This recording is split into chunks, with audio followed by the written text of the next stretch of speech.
नमस्कार प्रेक्षकांनो, नवरे मिळो हिटलरला या मालिकेचा या ठिकाणी आता नवनवीन ट्विस्ट येताना दिसणार आहे. सध्या फायनली एजे हा या लीलाच्या इच्छेनुसार तिला प्रपोज करताना दिसणार आहे. सगळ्यात महत्त्वाचं म्हणजे तिचं जे स्वप्न होतं ते तो पूर्ण करणार आहे आणि लीला खरंच कल्पनाही करू शकत नाही असं एजेने या ठिकाणी केलं आहे. तर प्रेक्षकांनो, सगळ्यात आधी मालिकेच्या सुरुवातीला इथे तुम्हाला काही गोष्टी पाहायला मिळेल, पण या सगळ्या गोष्टी जाणून घेण्याआधी तुम्ही जर अजून माझा हा चॅनल सबस्क्राईब केलं नसेल तर नक्की सबस्क्राईब करा.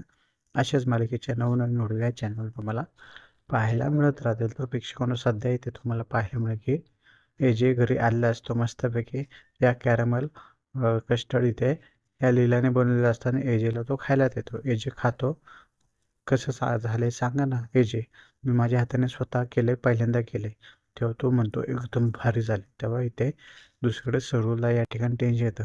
हे एजे असं काय बोलतात? तेव्हा बोलतो डॉक्टरना बोलवायला पाहिजे. एजेच्या तोंडाची चव गेली का? आपण एवढं तिखट कस्टर्ड कॅरमल केलंय तर मग त्यांना तिखट कसं लागत नाही? काहीतरी गडबड आहे. तेव्हा दुर्गा बोलते की बस बडबड करू नको, नाहीतर इथं कोणाला शंका येईल. यानंतर सर्वांनी हे बोलतात, एक काम कर ना, मला पण थोडं दे ना, बघू तरी लीलावणीने किती भारी केले, कसं केले, पहिल्यांदा केले तेव्हा नाही. हे कॅरमेल कस्टर्ड मला प्रचंड आवडले, त्यामुळे मी एकटाच खाणार असं बोलताना तो दिसतोय. पण आजी ओळखून जाते काहीतरी इथे गडबड आहे. तो बोलतो, हे जे मला माहिती आहे या कस्टर्ड पेपरमध्ये काहीतरी गोंधळ झालाय, आज चांगलं व्यवस्थित झालं नाही, काहीतरी अडचण आहे, म्हणूनच ते तू मी स्वतः सगळं खाणार असं सांगतोय, कारण तुला लीलाचं मन दुखवायचं नाहीये म्हणून तू हे सगळं करतोय मला माहिती आहे. आणि यानंतर पुढे तुम्हाला पाहायला मिळेल की मस्तही दुसऱ्या दिवशी सकाळी लीला रूममध्ये उठते मस्त बाहेरून वॉशरूममध्ये एक ड्रेस छानपैकी तिथे ठेवला असतो. हा ड्रेस किती छान आहे, नक्की कोणी ठेवलाय, काय ठेवलाय? नंतर ती बोलते की अरे मी या ठिकाणी आपल्या रूममध्ये आहे, म्हटलं नक्कीच एजीने ठेवला असेल आणि माझ्यासाठी ठेवला असेल असं विचार करताना ती या ठिकाणी आपल्याला इकडे दिसत आहे. यापुढं या किशोरला काहीच कळत नाही एजेचा काय प्लॅन आहे. तो खूप प्रयत्न करतो जाणून घ्यायचा, पण हे सगळं कॉन्फिडेन्शियल आहे, लीलासाठी सरप्राईज आहे असं जो सगळ्यांना सांगताना दिसतो. दुर्गा, सरस्वती, लक्ष्मीला सुद्धा कळत नाही की यांचा प्लॅन आहे तरी काय.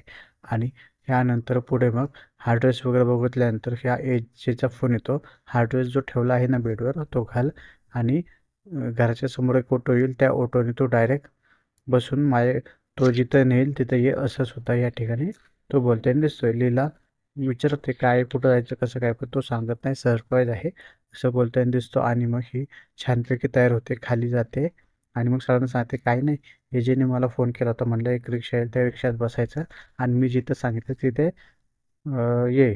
तेव्हा हे विचार करतात दुर्गा सरस्वतींना की हे कुठं चालले, विचारण्याचा खूप प्रयत्न करते, पण ते बोलतात इथं मलाच माहिती नाही तर तुम्हाला काय सांगू. आजी बेस्ट ऑफ लक म्हणते, आज तुझं इच्छा पूर्ण करणारे बहुतेक जे. आणि मग ही ऑटोमध्ये बसताना दिसते. इथे दुसरीकडे मात्र दुर्गा, सरस्वती, लक्ष्मीच्या इथे पोटात दुखत असतं.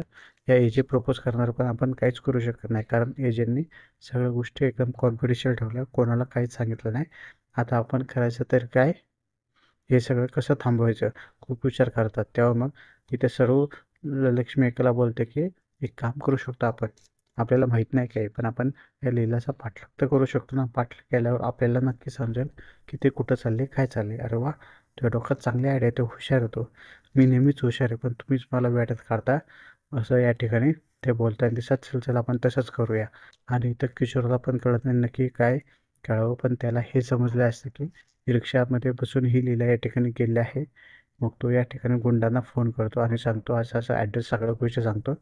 लीलाचा या ठिकाणी पाठलाग करून तिचा गेम करायला या ठिकाणी तो सांगताना दिसतोय. आणि त्यानुसार ही लीला खूप खुश असते ऑटोमध्ये बसून या ठिकाणी आपल्याला जाताना खूप खुश दिसते. दुसरीकडे मात्र हे गुंड त्याच्या मागून ऑटोने या लीलाचा आपल्याला इथे खूपच पाठलाग सुद्धा करताना इकडे आपल्याला दिसत आहे.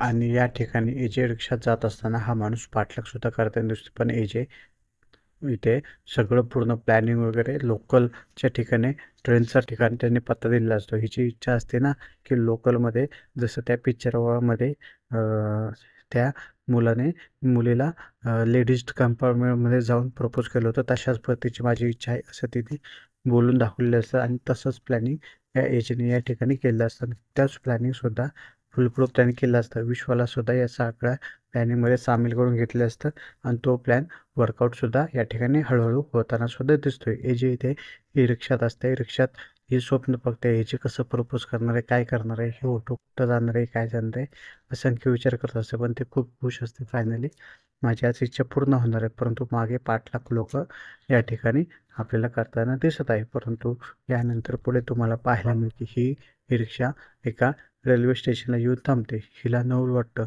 इथे काय थांबली, हे जे मला इथं कुठं आणतायत. तो उतरते सुद्धा, मला साहेबांनी इथेच सांगितले थांबायला म्हणून इथेच थांबलं. ते उतरते सुद्धा. आणि यानंतर तुम्हाला पाहायला मिळते ती आसपास बघते, हे जे त्याला कुठंच भेटत नाही. शेवटी ती इथे आसपास आतमध्ये जाताना दिसते आणि गुंडसुद्धा त्याच्या मागोमाग येते. आतमध्ये ही जाते. त्यानंतर हे गुंड त्यांना खूप शोधण्याचा प्रयत्न करते, पण ही लीला कुठं दिसत नाही. खूप शोधतात. ही लीला पण आसपास सगळे बघते. एजे कुठेच दिसत नाही. शेवटी एजेचा तिला फोन येतो. एजे बोलतो की हे बघ, आता मी काय सांगतो ते कर. तो टायमिंग सांगतो. या टायमिंगमध्ये एक लोकल येईल. त्या लोकलमध्ये ना तू जाऊन बस. 5:55 का काहीतरी तो टायमिंग सांगतो. त्या टायमिंगनुसार नक्की जा आणि लेडीज कंपार्टमेंटमध्ये चढ. इथे हळूहळू आता लीलाला अंदाज आलेला असतो आणि या गुंडांनी सुद्धा इथे लीलाला पकडलेलं असतं. तो तिला पकडायला विचारत असतो आणि तो त्या ठिकाणी धावतो सुद्धा. परंतु तेवढ्यात इथे तुम्हाला पाहायला मिळेल की एक लोकल एजंटने सांगितलेली तिकडे आलेली असते. ही कंपार्टमेंट चढते पण इथे हा लेडीज कंपार्टमेंट असल्यामुळे याला चढता येत नाही. हा मागच्या डब्यात चढताना आपल्याला इथे दिसतोय. आणि इथं तो गुंडा डोक्यावर हातच लावून बसतो. आता करू तर काय, तो दुसऱ्या डब्यात चढतो. पुढच्या डब्यात जेव्हा ती उतरेल तेव्हा बघता येईल असं बोलतो. आणि यानंतर किशोरला तो फोन लावून सगळ्या गोष्टीची अपडेट होतो की सर या अशा अशा गोष्टी झाल्या. लोकलमध्ये ती केली, ती लेडीज कंपार्टमेंट चढली, पण मला चढता आलं नाही कारण तो लेडीज डबा होता ना. तेव्हा तो भडकतो, अरे काय तुझं डोकं तापे का, तू नीट लक्ष दे. ती ह्याच्यातून आता निसटलेली माझी प्रचंड संतापताना दिसतोय. हाही तिच्या डोक्यावर हात लावून दिसतो. आणि थोड्या वेळाने या ठिकाणी तुम्हाला पाहायला मिळते हा एजे त्या लेडीज कंपार्टमेंटमध्ये चढताना या ठिकाणी दिसतोय. लीलाला त्याला बघून खूप मोठा धक्का बसतो. पण ह्या बायका मात्र त्याच्यावर चांगलंच चढतात. तू कोण आहे, कुठून आलाय, तुला काय अक्कल आहे का, तुला समजत नाही का, हा लेडीज डबा आहे, तुझी पोलीस कंप्लेंट करू का. प्रचंड या ठिकाणी त्याला शिव्या घालताना खूप एक प्रकारे त्याला डब्यातून बाहेर हाकलूनच देणार असतात. एक मिनिट ऐका ना तुम्ही माझं, नाही तू चप्र दिसतोय. बरंच ते शिव्या घालताना या ठिकाणी दिसत. तुझी हिंमत का झाली लेडीज डब्यात, तुला कळत नाही का, एवढा मॅनर्स नाही का, बरंच सोडतं. तेव्हा तो बोलतो की हे सगळं माझ्या बायकोसाठी केलं आहे. तेव्हा ते थोडासा दचकतात, काय बायकोसाठी काही खोटं बोलू नको. हो, माझ्या बायकोची ना इच्छा होती की मी तिला प्रपोज एका पिक्चरवाने फिल्मी स्टाईलने करावं आणि एका पिक्चरचं नाव घेऊन त्याने लेडीज कंपार्टमेंटमधून जाऊन प्रपोज केलं होतं त्याच्या गर्लफ्रेंडला. तसं त्याची खूप इच्छा होती आणि त्यासाठीच मी आज इथे आलो आहे, लेडीज कंपार्टमेंट आलो आहे. तुम्ही काळजी करू नका, तुम्हाला कोणत्याही प्रकारचा त्रास होणार नाही. मी फक्त माझ्या बायकोला इथे प्रपोज करायला हवे असं सुद्धा तो या ठिकाणी सांगताना दिसतोय. यानंतर मग खरंच तू ग्रेट आहे, तुझं किती तुझ्या बायकोप्रेम आहे, ती मुलगी भाग्यवान असेल जी तुझी बायको आहे असं या सगळ्या गोष्टी इथे सांगताना आणि त्या बायका सगळं कौतुक करताना दिसतोय. त्यांचा राग या ठिकाणी आता हळूहळू कमी होताना दिसतोय आणि या इजेचं कौतुकसुद्धा करताना दिसतोय. आणि ते विचारत तुझी बायको कोण आहे. त्यानंतर मग या ठिकाणी तुम्हाला पाहायला मिळेल की ही लीला पुढे येताना दिसतोय आणि मग या ठिकाणी लीलाचं स्वप्न आपल्याला पूर्ण होताना दिसेल आणि इजे तिच्या इच्छेनुसार तिची जी इच्छा होती ती पूर्ण करून तिला या ठिकाणी आपल्याला प्रपोज करताना इकडे दिसणार आहे. आणि इथे किशोर पुन्हा तोंड कशी पडताना दिसणार आहे. त्यामुळे तर पाहू मालिकेत आता आपल्याला येणाऱ्या भागामध्ये अजून काय काय पाहायला मिळते. अशाच मालिकेचे नवीन प्रोमो रिव्ह्यू पाहण्यासाठी तुम्ही माझ्या चॅनलला नक्कीच सबस्क्राईब करून ठेवू शकता.